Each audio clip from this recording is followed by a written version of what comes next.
সুশাসনের ত্রিপুরায় নিরাপদ নয় খোদ শাসক দলের মণ্ডল সভাপতির বাড়ি।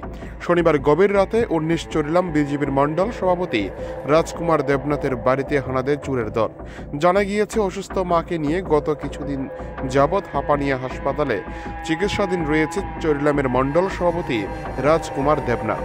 এর ফলে শনিবার রাতে বিশালগড় থানাধীন মধ্য ব্রজপুর দেবনাথ পাড়া এলাকাস্থিত তার ফাঁকা বাড়িতে হানা দেয় চোরের দল। নগদ টাকা সহ 2.5 থেকে 3 ভরি স্বর্ণালঙ্কার চুরি করে নিয়ে যায় চোরের দল।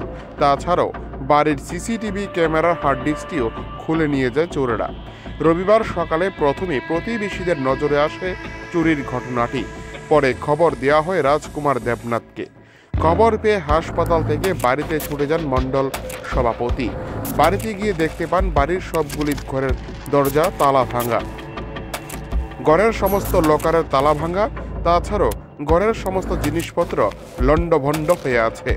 স্বর্ণালঙ্কার, নগদ টাকা, মূল্যবান সব সামগ্রী সহ গুরুত্বপূর্ণ নথিপত্রের ব্যক্তি পর্যন্ত চোরের দল নিয়ে গিয়েছে। ঘটনার খবর পেয়ে রাজকুমার দেবনাথের বাড়িতে ছুটে গিয়েছে বিশালগড় থানার ওসি তাপস দাস সহ বিশাল পুলিশ বাহিনী। পুলিশ একটি চুরির মামলা হাতে নিয়ে তদন্ত শুরু করেছে। আধা ঘন্টা থেকে 1 ঘন্টা আগে জানতে পারি যে আমাদের চরিলাম মণ্ডল সভাপতি রাজকুমার দেবনাথের বাড়িতে নাকি চুরি হয়েছে। আমরা যথারীতি এই খবর পাইয়া এই রাজকুমার দেবনাথের বাড়িতে এসেছি। বাড়িতে এসে দেখি দরজা মরজা সব খোলা। আমরা ঘরে ঢুকি সেটা এই এলোমেলো দিকে জিনিসপত্র যা আছে সব ভুলে রাখছে। তখন আমি রাজকুমার দেবনাথকে ফোন করি। রাজকুমার মারে নিয়া এই হাঁপানিয়া হসপিটালে ভর্তি। তখন রাজকুমার ওইখান থেকে খবর পেয়ে আইসেরা ঘরে ঢুকছে। ঘরে ঢুকে সেরা কী কী জিনিস ছিল দেখছে আর কী কী জিনিস নাই। তার ভিতরে তার একটা স্বর্ণের চেইন ছিল, একটা হাতের ব্রেসলেট ছিল এবং কাগজপত্র, তার মার একটা কানের, তার বাচ্চার একটা চেইন, যা জিনিসপত্র সব বন্ধ করে জিনিসপত্রগুলো লেগে গেছে এবং বাড়ির যতগুলো কাগজপত্র আছে, দলিল পর্চা যা আছে সবগুলো লইয়া কে বা কাহারা লেগে গেছে এটা আমরা জানি না। এখন পুলিশ আইসে, পুলিশের তদন্ত করে দেখবো পুলিশ কি করতে পারে। তারা কি বাড়িতে আসলো না? তারা কেউ বাড়িতে ছিল না। রাজকুমার মারি নিয়ে হাঁপানিয়া হসপিটালে ভর্তি ছিল।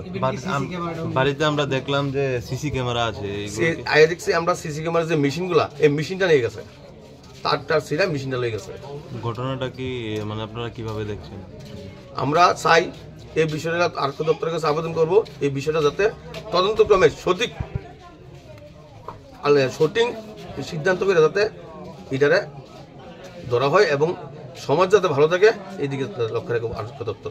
মোটামুটি কত টাকার জিনিস হইব বা টাকা?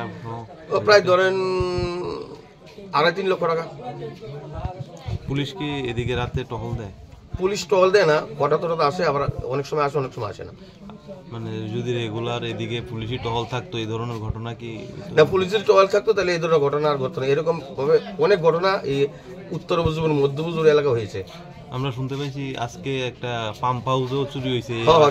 আমরা এখানে এটা উত্তর বজুপুর, আমাদের বাড়ি উত্তর বজুপুরে, ওইখানে একটা পাম্প হাউস আছে।